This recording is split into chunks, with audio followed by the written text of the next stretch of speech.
Good evening everyone, कैसे हैं आप सब लोग। मेरा नाम है राहुल और मैं दूंगा आपको सीडीपी का प्रैक्टिस सेट प्लस इसमें होंगे मैथ के क्वेश्चंस। तो बने रहिएगा हमारे साथ। Rahul Pandey official Telegram channel है, you can join this for PDF and more information. पहले क्वेश्चन से स्टार्ट करें। पहला क्वेश्चन है कि इसमें से कौन सा मनोवैज्ञानिक अधिगम में अभ्यास, पुरस्कार और दंड को आवश्यक नहीं मानता। देखो कितनी बड़ी बात है, अभ्यास को भी स्वीकार नहीं करता, जो कि थॉर्नडाइक ने कहा बहुत जरूरी है। पुरस्कार, जो कि कहा कि स्किनर ने जरूरी है। दंड, स्किनर ने कहा जरूरत है। इन तीनों में से किसी को नहीं स्वीकार कर रहा। ऐसा कौन है? गुथरी। याद रखना, ठीक है। कोर्ट लेविन ने क्या दिया था बताओ? क्षेत्र सिद्धांत। कोर्ट लेविन ने क्या दिया था? क्षेत्र सिद्धांत। बी बराबर एफ पी इंटू ई, ये फॉर्मूला भी दिया था। स्किनर ने क्या दिया था बताओ? आर एस थ्योरी दी थी, ठीक है। याद रखना। चैनिंग शेपिंग का कॉन्सेप्ट दिया था, इसकी किताब है बिहेवियर ऑफ ऑर्गेनिज्म, ठीक है। टॉलमैन ने क्या दिया था बताओ? चिन्ह सिद्धांत, ठीक है। याद रखना, टॉलमैन ने क्या दिया था? चिन्ह सिद्धांत। और टॉलमैन ने ही दिया था लेटेंट लर्निंग। आंसर है इसमें डी। नेक्स्ट, नकारात्मक असामाजिक आदतों को त्यागने के लिए गुथरी ने कौन सी विधि प्रस्तुत की? देखो, कोई अगर नकारात्मक आदत है आपके बच्चे में तो आप उसे थका दो, ठीक है। उसे क्या दो? असंगत उद्दीपक दो, अलग अलग तरीके का प्रवेश विधि दो, मगर विश्राम करने से कभी भी कोई नकारात्मक आदत नहीं बदलेगी। आंसर होगा डी।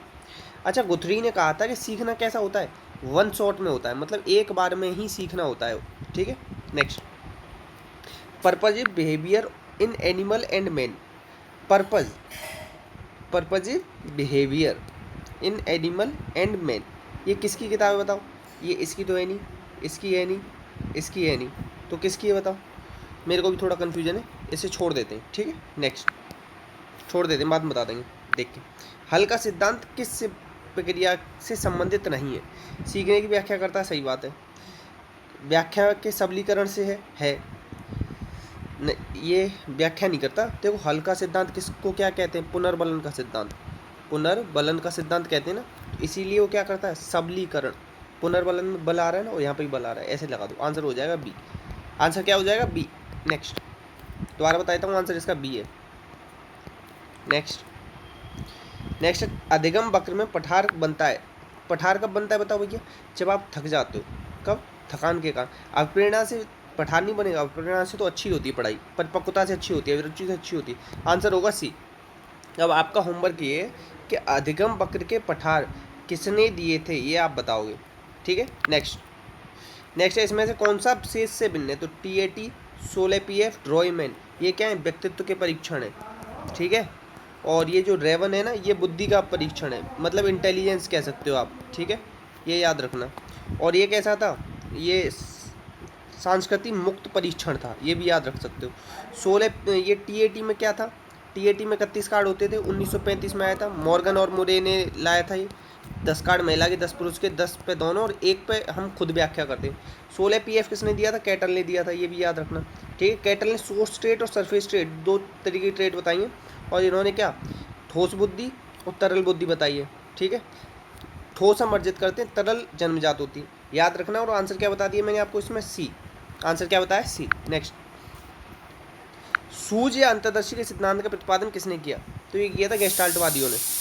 गेस्टाल्टवादियों में भी 1912 में किसने किया था? बर्दीमर ने। किसने किया था? बर्दीमर ने। बर्दीमर ने और क्या दिया था? पूर्ति का सिद्धांत। क्या दिया था? पूर्ति का सिद्धांत, ये याद रखना, ठीक है। और इसमें सबसे ज़्यादा प्रयोग किए कोहलर ने। किस पे? चिंपैंजी पे। नाम था सुल्तान टेनरीफ केनारी से। और कोहलर की किताब कौन सी? द मेंटेलिटी ऑफ एप्स, याद रखना। और इसी से पूर्णाकार, गेस्टाल्ट का अर्थ होता है पूर्णाकार, ये भी याद रख लेना। आंसर हो जाएगा इसका बी। आंसर क्या है? बी। नेक्स्ट, चिंतनशील सोच की चर्चा निम्न में से किसने दी है? मतलब ये दी है रिफ्लेक्टिव थिंकिंग। रिफ्लेक्टिव थिंकिंग ये दिया है जॉन डीवी ने। जॉन डीवी और क्या कहलाते हैं? प्रगतिशील शिक्षा के जनक। क्या कहलाते हैं? प्रगतिशील शिक्षा के जनक, ठीक है, याद रखना। इनके शिष्य कौन है? टिचनर। हाउ वी थिंक, ये किताब है इनकी, 5 प्रकार का सीखना बताया उसमें, ठीक है। डेमोक्रेसी एंड एजुकेशन, ये भी इन्हीं की किताब है, ठीक है। वुडवर्थ ने बताया हम हेरिडिटी और एनवायरनमेंट का गुणनफल है, ठीक है, ये याद रखना। और बस आंसर क्या है इसका? ए। ये आपका क्वेश्चन है आगमनात्मक तर्क, इसमें कौन सा शामिल नहीं है? तो देखो, कल्पना करना ये समस्या समाधान में शामिल होता है, आगमन में शामिल नहीं होता। आंसर क्या होगा? डी। देखो, सामान्यीकरण तो करते ही, नियम बनाते हो ना आखिरी में, तो करते हो। आगमन का सबसे मेन है ये अवलोकन।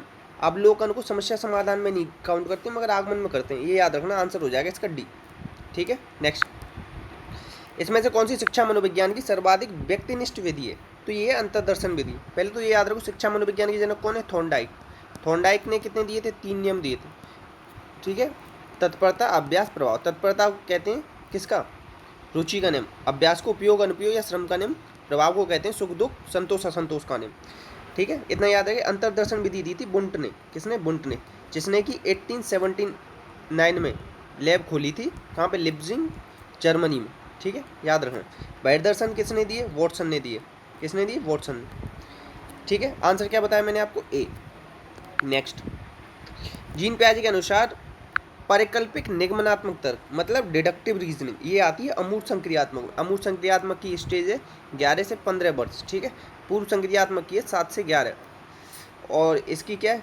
मूर्त की 11 से 7 से 11।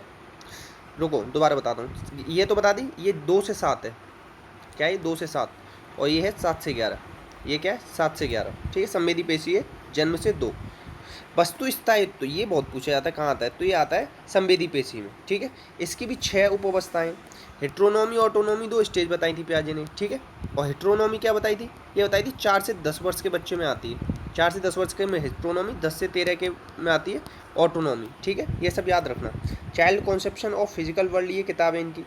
मोरल जजमेंट ऑफ चाइल्ड, ये भी है। आंसर बताया मैंने आपको, बी। नेक्स्ट, इसमें से कौन सा प्रारंभिक बाल्यावस्था में बौद्धिक विकास को नहीं दर्शाता है? तो देखो, प्रारंभिक बाल्यावस्था में स्टेज होगी 2 से 6 वर्ष वाली, ठीक है। तर्क करना बच्चा थोड़ी ना सीखता, तर्क तो 7 से 11 वाली मूर्त में सीखता है। तो आंसर हो जाएगा ए। कौन सा नहीं दर्शाता? यही नहीं दर्शाता। नेक्स्ट, जीन पियाजे का जन्म कहाँ हुआ था? इनका हुआ था स्विट्जरलैंड में, ठीक है, याद रखना। रूस में किसका हुआ था? बायगोत्स्की का हुआ था। फ्रांस में किसका हुआ था? बिने का हुआ था। बिने ने प्रयोग किए थे फ्रांस में, अब जन्म हुआ नहीं हुआ ये नहीं पता मुझे। 1905 में पहला बुद्धि परीक्षण किया, 30 क्वेश्चन रखे थे इसमें इन्होंने, ठीक है। और इसमें बच्चे कितने थे? 3 से 15 साल के। जनरल बुद्धि इंटेलिजेंस का टेस्ट था। 1908 में रिवाइज किया, मानसिक आयु का संप्रत्यय लाए, और क्वेश्चन कर दिए थे इन्होंने 59। ये सब याद रखना। आंसर बताया सी। नेक्स्ट, इसमें से कौन सा बुद्धिमत्ता के प्रासंगिक बुद्धिमत्ता के रूप में भी जाना जाता है? प्रासंगिक बुद्धिमत्ता मतलब कॉन्टेक्चुअल लर्निंग, तो इसे कहते हैं प्रैक्टिकल लर्निंग को। ये किसने दी थी? ये दी थी आपकी ट्राइआर्की थ्योरी कहते हैं इसे, ठीक है, स्टर्नबर्ग ने दी है। लव ट्रायंगुलर थ्योरी भी इन्होंने दी है। इनकी किताब है बियॉन्ड आईक्यू। बियॉन्ड आईक्यू याद रखना, ठीक है। ये पूरा मैं जो बोलता हूँ ना उस पर ध्यान दिया, और लिखता पूरा नहीं हूँ मैं। आंसर होगा बी। नेक्स्ट, छात्रों में सही व्यवहार के प्रशिक्षण हेतु सर्वाधिक महत्वपूर्ण क्या है? सबसे ज़्यादा महत्वपूर्ण है सही व्यवहार प्रस्तुतिकरण, मतलब आप जैसा दिखाओगे बच्चों को वैसा ही सीखेंगे। आंसर होगा डी। नेक्स्ट, इसमें से कौन सा शिक्षण स्तर नहीं है? देखो, बोध स्तर होता है, स्मृति होता है, ठीक है, और रिफ्लेक्टिव होता है। दूरवर्ती कोई स्तर नहीं होता। बोध स्तर किसने दिया था? मॉरिसन ने दिया था। स्मृति स्तर किसने दिया था बताओ? स्मृति स्तर दिया था किसने? हर्बर्ट ने। हर्बर्ट की पंचपदी प्रणाली सुनी होगी ना, प्रस्तावना, प्रस्तुतिकरण, साचा, सामान्यीकरण, अनुप्रयोग, ठीक है, वो इसी से संबंधित है, ठीक है। इन्होंने मैथ पे जोर दिया है, एकेडमिक डिसिप्लिन पे बहुत ध्यान दिया इन्होंने, ठीक, ये याद रखना। और परवर्ती स्तर किसने दिया? हंट ने दिया, ये भी याद रख लेना। आंसर बताया मैंने आपको, डी। नेक्स्ट, एक वाणिज्य शिक्षक कैसा होना चाहिए? वाणिज्य मतलब कॉमर्स, कॉमर्स वाले की डिग्री होनी चाहिए, master degree in commerce. Answer हो जाएगा बी। आंसर क्या है? बी। नेक्स्ट क्वेश्चन है ब्रिजेश। ब्रिजेश का नाम सुना है? संवेगात्मक बुद्धि से रिलेटेड है। इन्होंने कहा जन्म होने के समय क्या होता है? केवल बच्चे में संवेदना होती है। जन्म के समय केवल संवेदना पाई जाती है। 2 वर्ष के बच्चे में सारे संवेग डेवलप हो जाते हैं, बताया ना। सबसे ज़्यादा, सबसे बाद में और सबसे इंपॉर्टेंट क्या बताया? हर्ष आता है। आंसर होगा डी।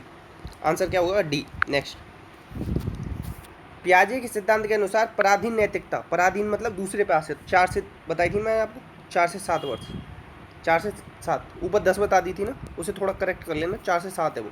अगर कुछ करेक्शन होता है ना तो अगली क्लास में या उसी क्लास में करा देता हूँ मैं, याद रखना। आंसर होगा बी। मतलब ऐसे याद रखो 4 से ही होगी। अब ये यहाँ पे इसने 7 वर्ष दी है, कहीं कहीं 10 वर्ष तक दे देता है, तो आप 4 से इतना याद रखो, 4 से शुरुआत होती है इसकी, ठीक है। 2 अवस्थाएं, मगर अब कहोगे सर 1 से 3 तक कोई अवस्था क्यों नहीं? 1 से 3 तक कोई अवस्था नहीं है, शुरुआत ही इसने 4 से करी है, ठीक है। नेक्स्ट, शैशवावस्था की मुख्य विशेषता क्या नहीं है बताओ? शैशवावस्था में क्या नहीं होता? तो देखो, कल्पनाशीलता तो होती है मगर नैतिकता नहीं होती, ठीक है। आंसर क्या हो जाएगा? डी। नैतिकता के ऊपर दो थ्योरी हैं आपके पास, एक तो कोलबर्ग की और एक पियाजे की, याद है। कोलबर्ग ने स्टेज बताई हैं 6, लेवल बताए 3, और पियाजे ने 2 स्टेज बताई, ये याद रखना, आंसर डी होगा। नेक्स्ट, लर्निंग हेल्पलेसनेस का प्रयोग किसने किया, बताओ किसने किया था, मतलब ये सेल्गमन और मायर ने, ठीक है, याद रखना, सीधे याद रखने वाला क्वेश्चन है, आंसर है ए। नेक्स्ट क्रिया प्रसूत अनुबंधन सिद्धांत को क्या कहते हैं, एसआर कहते हैं, आरएस कहते हैं, आरएसएस कहते हैं। एसआर किसको कहते हैं, थॉर्नडाइक वाले को कहते हैं। शर्त और आरएसएस ऐसे याद रख लेना, आंसर हो जाएगा बी, ठीक है। नेक्स्ट, इसमें है कि सृजनात्मकता की पहचान होती है किसी नए परिणाम से, मतलब creativity, out of the box thinking, ये बताया ना, 3-4 स्टेप बताए, preparation, incubation, illumination, verification, answer है डी। नेक्स्ट, समस्या बालक है, समस्या बालक कैसा होता है, चोरी, झूठ, माता पिता का कहना न मानने, आंसर डी। नेक्स्ट, निम्न में से शिक्षण के कौन से चर आते हैं, पाठ्यक्रम कैसा होता है, मध्यस्थ चर होता है, स्वतंत्र होता है टीचर, आश्रित होता है बालक, आंसर क्या हो जाएगा इसका बी, आंसर क्या हो जाएगा बी। नेक्स्ट, इसमें बताना है कि किसी आयत की लंबाई 20% बढ़ा दिया तो चौड़ाई कितनी, 20% कितना होता है, 1/5, 5 से कितनी बढ़ा दी, 6, तो देखो 5 से 6 बढ़ गई, अब उतनी ही करनी है, तो 6 पे 1 की कमी करो, 1/6 कितना होता है, 16%, 16 से ही 2/3%, याद रखने पड़ेंगे आपको, 16 से ही 2/3 होता है। देखो बी क्या है, ए से 20% अधिक, बी ए से 20% अधिक कुशल है, 20% कितना होता है, 1/5, ये 5 है तो ये 6, ए 12 दिन में कोई काम करता है, 5 की स्पीड से 12 दिन में करेगा, ठीक है, 5 की स्पीड से 12 दिन में कर देता है, ए और बी दोनों करे, 6 और 5 11, तो 12×5 60/11, ठीक है। नेक्स्ट, वस्तु को 400 रुपये में बेचकर होने वाला नुकसान 600 रुपये में बेचकर प्राप्त होने वाले के बराबर है, तो 25% का लाभ अर्जित करने के लिए क्या करें, कल बताया था कि वस्तु का कीमत क्या होगी, आज उसने लाभ भी पूछ लिया, तो 400 600 1000 दोनों को जोड़ के 2 से भाग कर दो तो उतनी वैल्यू आ जाती है, इसकी रियल वैल्यू है 500। अब इस पर चाहिए हमें 25% का फ़ायदा, मतलब 125% हो जाएगा, ये 125 पंजे 625। नेक्स्ट, अब ये देखो इसका वर्गमूल बताना है, इसका वर्गमूल a+b और a-b क्या होता है, a² minus b², a² minus b² क्या होता है, a+b a-b, तो ये क्या आ जाएगा, ये निकल के आ जाएगा 4, इसे अगर आप सॉल्व करोगे तो निकल के आएगा 4, और फिर उसका वर्गमूल करना है, इसका वर्गमूल कर दोगे तो आंसर आ जाएगा 2, आंसर क्या आ जाएगा 2। अब देखो 4 कैसे आएगा, a² 7, इन दोनों में से कोई सा एक उठा लो, 7 आएगा, 7 का स्क्वायर माइनस b² 3√5 स्क्वायर, 7 का स्क्वायर होता है 49, 3√5 मतलब 3 तिरका 9, 5 45, 49 में से 45 गया 4 बच गया, 4 का भी हमें वर्गमूल निकालना है, आंसर हो जाएगा डी। नेक्स्ट, अब इसमें बताना है कि 8 के ऊपर बार लग रहा है तो कैसे लिखोगे, जिसके ऊपर बार होता है ना बस उसके नीचे 9 लिख देते हैं, जितनी संख्या बार होता है, तो 8/9। नेक्स्ट, इतने क्वेश्चन थे तो प्लीज़ शेयर कीजिएगा, सपोर्ट कीजिएगा, अच्छी लगे तो लाइक कीजिएगा। इसी के साथ अपना अपनों का ध्यान रखना। जय हिंद, जय भारत।